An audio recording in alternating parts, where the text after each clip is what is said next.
समय की स्थिति को सोचकर रोंगटे खड़े हो जाते हैं, आंखें नम हो जाती हैं, क्योंकि जो उनका जज्बा था उसको हम लोग उसमें 10% भी नहीं खरे उतर रहे। हम चूंकि सेनानी के तो जेल भेज दे, मारते थे, यही था कि अंग्रेजों भारत छोड़ो, यही उनका का हमारे जो शहीद हुए राजेंद्र नाथ लाहिड़ी जी के बारे में पता कर रहे होंगे, निश्चित तौर से उनको ये पता चलेगा कि हमारा देश कैसे गुलाम था और कैसे जो है अंग्रेजों के बेड़ियों से जकड़ा हुआ था। हाल के त्रिलोकचंद नेपाली उनके साथ जेल यातना हुए, अंग्रेजों से लड़ाई लड़े, कई बार।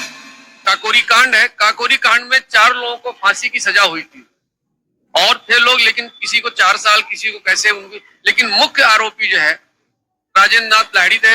और आप लोगों के माध्यम से ये अगर मैसेज जाए कि इसको और विराट रूप से ले जाया जाए, सेनानी परिवारों को अच्छा वो दे करके उनको।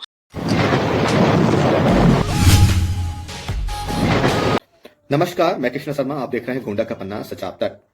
आज गोंडा जिले के जिला कारागार यानी जेल में राजेंद्र नाथ लाहिड़ी जी का शहीद दिवस मनाया गया। उनके 98वें शहीद दिवस पर आज विशेष कार्यक्रम रखा गया, जिसमें स्वतंत्रता सेनानी से संबंधित कई लोग व उनके परिवारजन सम्मिलित रहे, जिनको ससम्मान सम्मानित किया गया। व उनके परिवारजन जो स्वतंत्रता सेनानी में सम्मिलित थे, उनको श्रद्धांजलि देते हुए राजेंद्र नाथ लाहिड़ी जी को भी याद किया गया, क्योंकि उन्हें गोंडा में ही फांसी दी गई थी। इस अवसर पर विशेष अधिकारीगण सम्मिलित रहे। यह भी आपको बताते चले कि आर्य समाज द्वारा वैदिक मंत्रों के साथ हवन पूजन एवं शांति पाठ का कार्यक्रम किया गया। इस बलिदान दिवस अमर शहीद को याद करते हुए आज विशेष कार्यक्रम में कई मुख्य अतिथि सम्मिलित हुए। आयुक्त देवी पाटन मंडल व अधिवक्ताओं के साथ साथ समाज सेवी संगठन ने भी मिलजुल कर हवन में सम्मिलित हुए। इस अवसर पर स्वतंत्रता सेनानी के परिवारजनों को सम्मानित भी किया गया।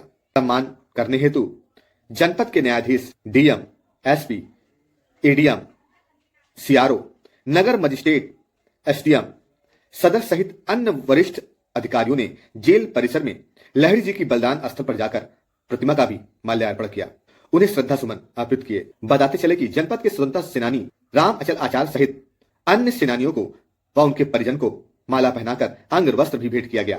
कार्यक्रम में विद्यालय के बच्चे सहित अन्य जनपद के लोगों ने कार्यक्रम में हिस्सा लेकर अपने कार्यक्रम को प्रस्तुत किया। कार्यक्रम के दौरान मुख्य चिकित्सा अधिकारी, अपर जिला अधिकारी आलोक कुमार, मुख्य राजस्व अधिकारी महेश प्रकाश, एसपी राधा समराय, सिटी मजिस्ट्रेट उप जिला अधिकारी सदर गोंडा, निदेशक डीआरडीए चंद्रशेखर व जेल अधीक्षक व जेल प्रशासन के समस्त अधिकारीगण सम्मिलित रहे। इस अवसर पर हमने स्वतंत्रता सेनानी के परिवारजनों से भी विशेष बातचीत की। आइए सुनाते हैं। मैं मस्कनवा बाजार, ग्राम रानी जोत, ब्लॉक छपिया, तहसील मनकापुर, जिला गोंडा का हूँ। मेरे पिताजी गंगा प्रसाद गुप्ता स्वतंत्रता संग्राम सेनानी रहे हैं। जेल कई बार गए। आजादी की लड़ाई में ईश्वर बाबू के साथ, राजा राघवेंद्र प्रताप सिंह के साथ, बलदेव सिंह के साथ, खजूरी के 10-12 लोग थे, इन लोगों के साथ पहाड़ी बाबा थे नेपाल के, त्रिलोकचंद नेपाली, उनके साथ जेल यातना हुए, अंग्रेजों से लड़ाई लड़े, कई बार जेल गए। उसी में उनका पैर भी फ्रैक्चर हुआ था और आजादी के बाद काफी दिन जीवित रहे। 2007 में उनका निधन हुआ। उनको भारत सरकार द्वारा और प्रदेश सरकार द्वारा पेंशन प्राप्त था, ताम्रपत्र प्राप्त था, सम्मान प्राप्त हुआ।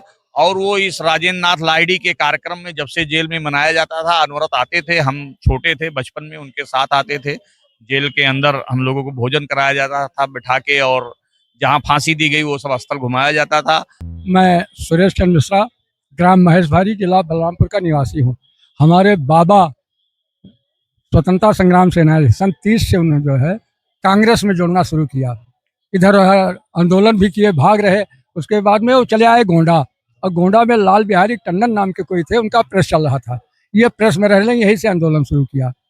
एक कोई ऐसा काम उन्होंने किया कि उनके ऊपर 300 रुपया जुर्माना पड़ा। कष्टुआ फार्म उनका है, कहीं यहीं मैं नहीं जानता हूँ, नाम था उनकी जवानी।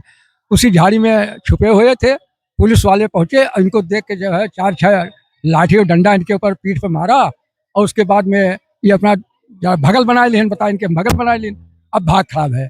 उसके बाद में जो है यहीं से उन्होंने आंदोलन शुरू किया था। अब ब्रेन हमारा भी काम नहीं करे। बात तो बहुत बता गए, लेकिन मेरी उम्र भी 85 साल की हो चुकी है। आज मैं लाहिड़ी जी के बलिदान दिवस के उसमें आया था। हमेशा आते हैं, जेल भेज दे, मारते थे, यही था कि अंग्रेजों भारत छोड़ो, यही उनका नारा है। अब तो काफी बदलाव आ गया है। उस समय काफी यहाँ उबड़ खाबड़ और झाड़ झंखाड़ थे, धीरे धीरे प्रगत हो रहा है। और हम लोग स्वतंत्रता संग्राम सेनानी के बताए मार्ग पे चल के इस देश की आजादी के लिए आज भी सतत प्रयत्नशील है कि देश हमारा विकासशील हो, हमारे देश उन्नत के मार्ग पर जाए। यही सच्ची श्रद्धांजलि है। और काकोरी कांड के शहीदों को, राजेंद्र नाथ लाहिड़ी को हमारे पिताजी वगैरह बताते ही 2 दिन पहले इनको फांसी दे दी गई, क्योंकि ये था कि जेल से इनको छुड़ा लिया जाएगा। सर्वप्रथम तो मैं आज लाहिड़ी जी की 98वीं पुण्यतिथि पर हम सभी को हम इस कार्यक्रम में आए सबका आभार व्यक्त करते हैं। हम स्वतंत्रता संग्राम सेनानी उत्तराधिकारी संगठन देवीपाटन मंडल के प्रभारी हैं शास्त्री विनोद आर्य, और हमारे गोंडा, बलरामपुर, श्रावस्ती, बहराइच सब जगह के लोग सारे पदाधिकारी आए हुए हैं। लाहिड़ी जी ने जिस दिन फांसी हुई थी उस दिन भी उन्होंने व्यायाम किया था, ईश्वर स्त्री उपासना मंत्र किया था। उसके बाद उन्होंने जो है फिर तब फांसी के लिए वो तैयार हुए थे। लोग जेलर ने पूछा कि ऐसा क्यों कर रहे हैं, अभी तुम्हें तो आपको थोड़ी देर बाद फांसी हो जाएगी। उन्होंने कहा नहीं, हम जो है यहाँ मरने नहीं जा रहे हैं। अभी यहाँ पे बहुत सुंदर लिखा हुआ है, उनके वाक्य लाहिड़ी जी के लिखे हुए हैं, I am not going to die but I am going to burn free in India. मतलब हम मरने नहीं जा रहे हैं, हम स्वतंत्र भारत में पुनः जन्म लेने जा रहे हैं। इसलिए कि हम महर्षि स्वामी दयानंद सरस्वती ने ये कहा था कि कभी विदेशी राजा कितना भी अच्छा क्यों ना हो, लेकिन वो कभी हम लोगों के हित की चर्चा नहीं कर सकता। हमेशा स्वदेशी राजा ही उपयुक्त होता है, स्वदेशी राज ही हम लोगों को स्वतंत्रता के लिए। इसलिए महर्षि स्वामी दयानंद सरस्वती ने 1857 में स्वतंत्रता आंदोलन का बिगुल फूंका था।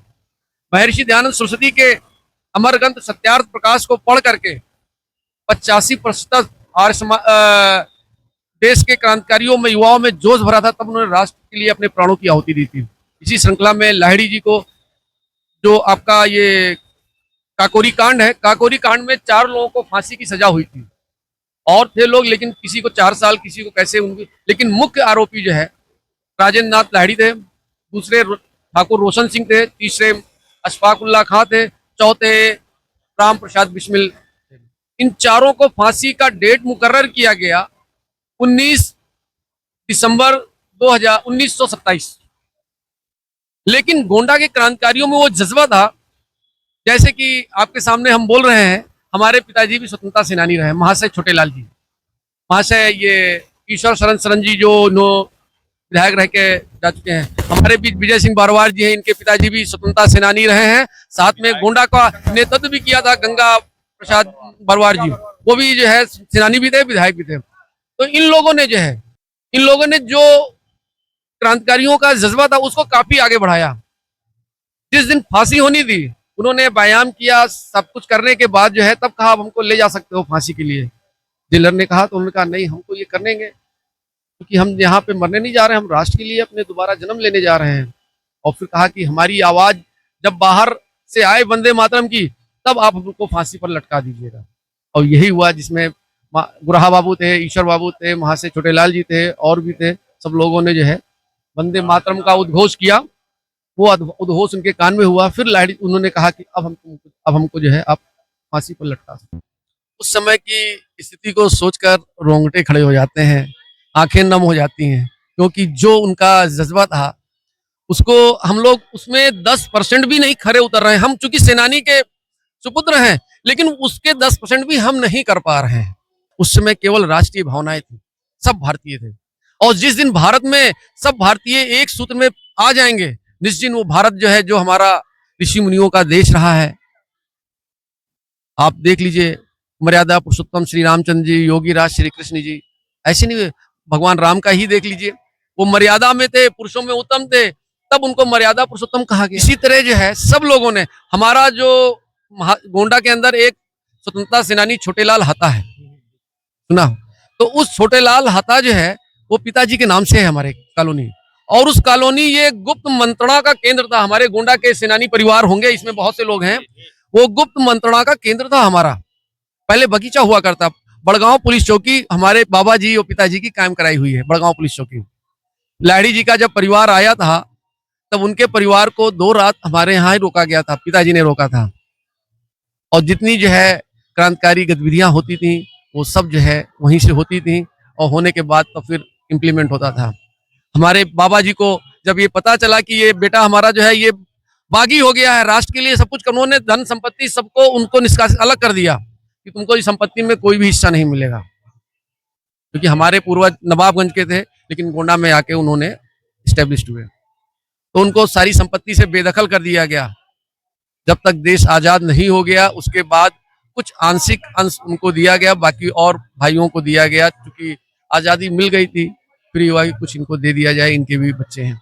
नहीं, निश्चित तौर से प्रशासन ने बहुत अच्छा कार्यक्रम किया है। हर साल की भांति दिनों दिन अच्छा होता जा रहा है और मैं आपके माध्यम से अपील करना चाहता हूं कि हमारे जो स्वतंत्रता सेनानी परिवार है इन पर भी सरकार और प्रशासन ध्यान रखे, जिससे जो ऊर्जा इनके पूर्वजों ने इनको दिया है वो बरकरार रहे और जो राष्ट्र के प्रति हमारे पूर्वजों ने जो बलिदान दिए हैं वो निश्चित तौर से अतुलनीय है। उसकी कल्पना करना हम लोगों के बस की बात नहीं है। आप कहाँ से हैं? मैं विजय कुमार हूँ, यहीं ITI गोंडा में ट्रेनिंग ऑफिसर हूँ और स्टेट बैंक के बगल में मेरा घर है। और आप लोगों के माध्यम से ये अगर मैसेज जाए कि इसको और विराट रूप से ले जाया जाए, सेनानी परिवारों को अच्छा आज के दिन ही सम्मानित ना करके नॉर्मल दिनों में भी उनका ख्याल रखा जाए, उनके स्वास्थ्य का ध्यान रखा जाए। तो ये ऐसे कार्यक्रमों से जो आज युवा तमाम आए हुए हैं, निश्चित तौर से वो इतिहास हमारे सेनानियों का, हमारे जो शहीद हुए राजेंद्र नाथ लहड़ी जी के बारे में पता कर रहे होंगे। निश्चित तौर से उनको ये पता चलेगा कि हमारा देश कैसे गुलाम था और कैसे जो है अंग्रेजों के बेड़ियों से जकड़ा हुआ था और इन लोगों ने जो है कितनी कुर्बानियां दी हैं और उन्हीं के उपरांत हमारा देश आज स्वतंत्र है। और एक मैसेज हिंदू मुस्लिम सिख ईसाई भाईचारा का जाना चाहिए आज के कार्यक्रम से। चैनल पर नए हैं तो चैनल को लाइक करें, सब्सक्राइब करें और बेल आइकन की घंटी बजाना बिल्कुल ना भूलें, जिससे हमारी वीडियो तुरंत आपके पास पहुंचे।